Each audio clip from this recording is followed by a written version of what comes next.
Приветствую всех на канале Движения за независимость Саха. В прошлом видео мы с вами говорили о распаде Российской Федерации. Я говорила об исторических предпосылках и о том, что в данный момент ведет нас к осуществлению, так сказать, этой нашей мечты. Сегодня давайте немного поговорим о практических моментах.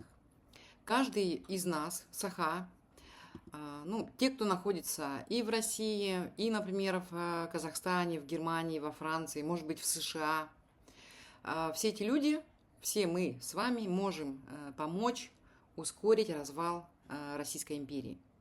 Каждый человек может внести в этот процесс свою лепту, пусть даже маленькую. Почему? Такой вопрос, скорее всего, у многих возникнет. Да? Зачем нам это надо? Я отвечу. Мы должны понимать, что демонтаж империи – это вопрос нашего выживания, выживания нашей нации. Это вопрос жизни и смерти для сотен тысяч Саха, буквально.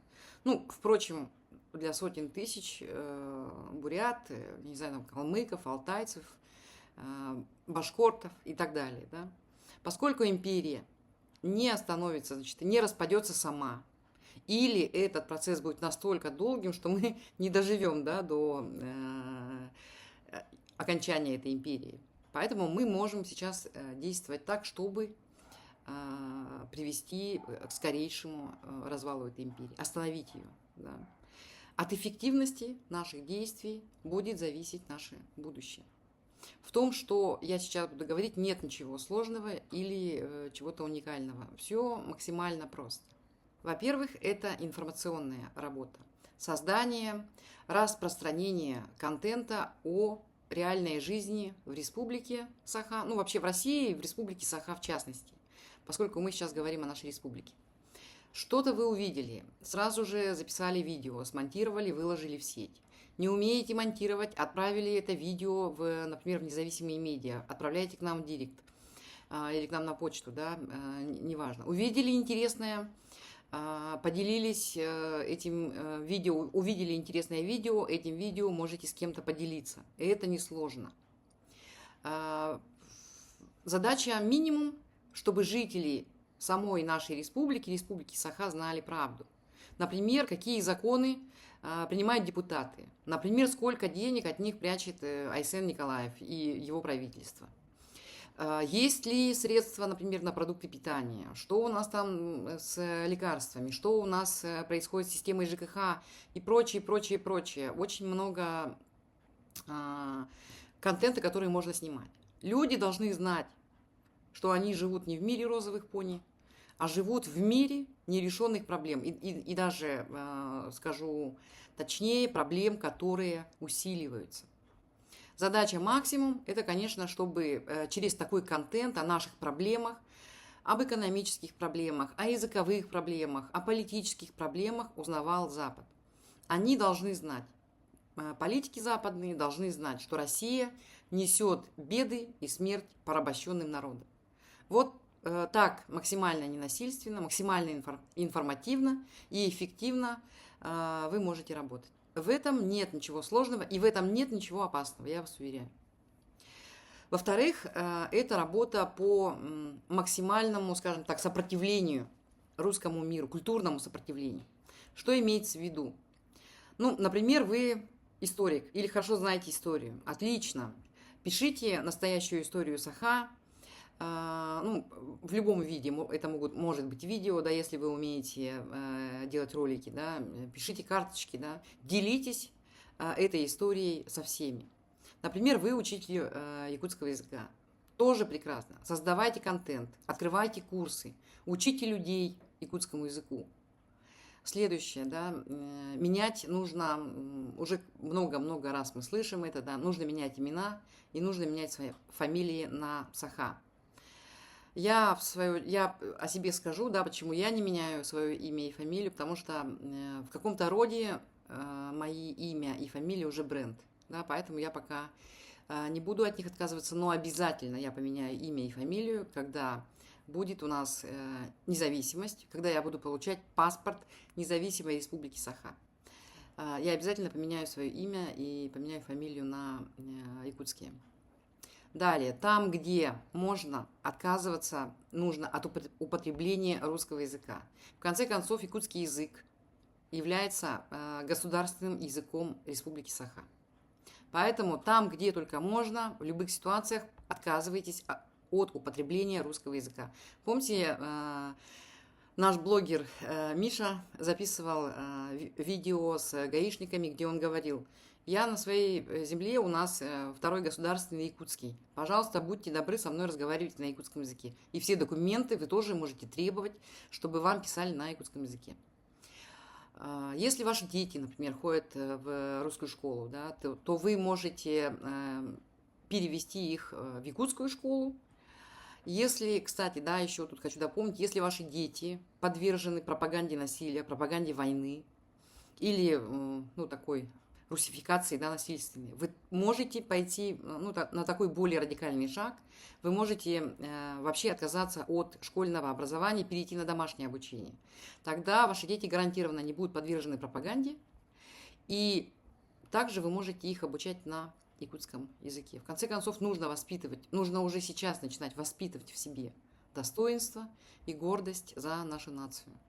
Расправляйте плечи, хватит уже думать о себе как о рабах. В-третьих, что мы можем делать?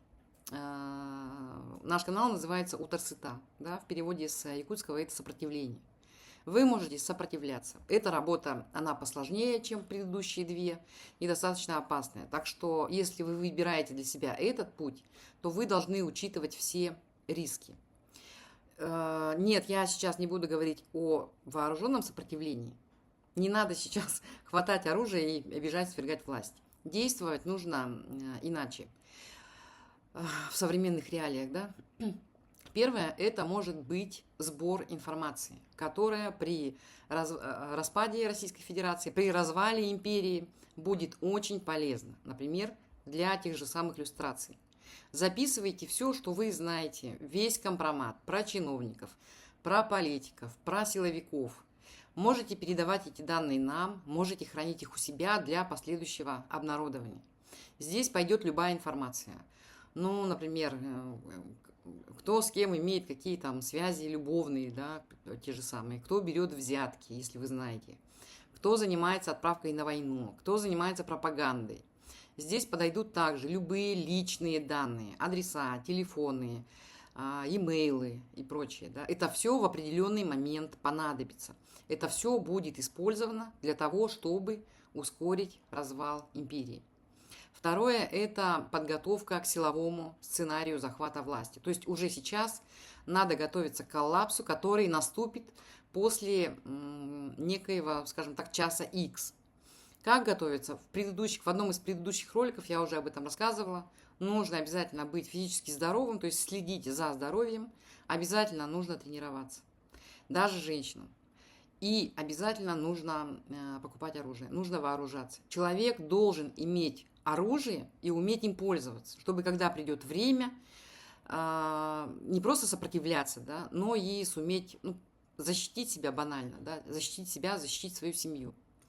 Иначе силы будут неравны. На руках у населения должно быть больше оружия, чем у силовиков. Тогда все пройдет максимально бескровно. Тогда они отдадут власть без сопротивления. Ну, они трусы, да, мы все с вами это видели во время мятежа Пригожина.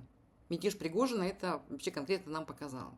Никакого сопротивления Пригожину никто не оказывал. Власть ему готовы были отдать. Да, он за 200 километров до Москвы остановился. Потом я разговаривала с теми, кто участвовал в подобных переворотах. И они утверждают, что в момент X люди, чиновники, политики, которые годами угнетали народ, они отдают власть без какого-либо сопротивления. Они просто боятся. Ментов так вообще в такие моменты не бывает. Они испаряются, как мне рассказывали. Да? Тем не менее, мало кто сейчас понимает, по какому сценарию это все пойдет у нас, поэтому нужно быть готовыми и физически, и морально. У нас в Telegram есть карточки, где мы описывали час X сам, да, причины, по которым он может наступить, и действия, которые нам нужно будет предпринимать, чтобы прогнать вот этих узурпаторов. Всем тем, кто сомневается до сих пор в том, что распад России неизбежен, всем тем, кто сомневается в том, что республика сможет быть независимой, сможет обрести независимость, я хочу сказать. Вы знаете, после обретения независимости Республика Саха не проиграет. Мы, наоборот, от этого выиграем. Мы впервые начнем, можно сказать, да, впервые начнем жить. Для нас сейчас это не вопрос романтики, это не просто мечта, это на самом деле вопрос выживания.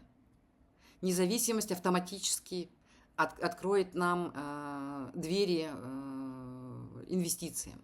Япония, США, такие страны, да, как Южная Корея, например, тот же самый Тайвань, тот же самый Европейский Союз, они придут к нам со своими инвестициями. Их будут, помимо ресурсов, будут интересовать понятные, прозрачные правила и отсутствие посредников в виде Москвы. У нас есть отличные примеры перед глазами. Например, это Монголия, да? Страна без выхода к морю, зажатая между Китаем и Россией, фактически независимая с 1992 года. Что мы видим? Демократию мы видим рост экономики, мы видим международные компании, которые работают на территории Монголии, и мы видим развитие. Почему это происходит? Потому что ресурсы все остаются внутри страны. Деньги все от продажи ресурсов остаются внутри страны. Они утекают в какую-нибудь чужую столицу. И это при том, что Монголия меньше, чем Республика Саха, и беднее ресурсами. Вывод очень очевиден в этом примере, да, и я уверена, этот вывод неприятен для пропаганды. Мы сможем жить прекрасно без Москвы. Отдельно я хочу сказать о главной страшилке Москвы, о том, что у нас начнется гражданская война, и мы все будем, друг с другом, Саха, например, с бурятами, я слышала об этом, начнем, в общем, воевать. Да, гражданская война будет. Это ложь. Так же, как ложь про Китай я говорила в прошлом видео, пожалуйста, посмотрите, да. Ну и о том, что мы передеремся все друг с другом, да, на самом деле это ложь. Опять же, приведу примеры. После распада Советского Союза Латвия, например, не воевала с Литвой, Украина не воевала с Белоруссией. Воевала только Россия. Так что конфликты, которыми нас пугают, они заложены Россией. И делают это они специально, пугают нас этими конфликтами, да, по принципу разделяя власть. Да, риски существуют. Никто не говорит, что все будет гладко. Но скажем честно, что сегодняшняя цена стабильности, которая есть у нас сейчас, да, так называемой стабильности в кавычках, это 1000 убитых мужчин из Республики Саха. Это уничтожаемый генофонд, и это будущие демографические проблемы. У нас они обязательно будут. Наши мужчины умирают за чужую войну, за чужие интересы, за весь тот имперский бред, который льется изо рта Путина, чтобы ему пусто было. Вот это и есть реальный хаос, а не стабильность. Да, независимость не гарантирует нам идеальное будущее, но она гарантирует точно одно. Москва перестанет решать, кто из нас и за что должен умирать. Так что, когда мы обретем независимость, не Москва будет решать, как нам жить, а мы сами будем решать, как нам жить. На этом сегодня все. Всем спасибо за внимание. До свидания.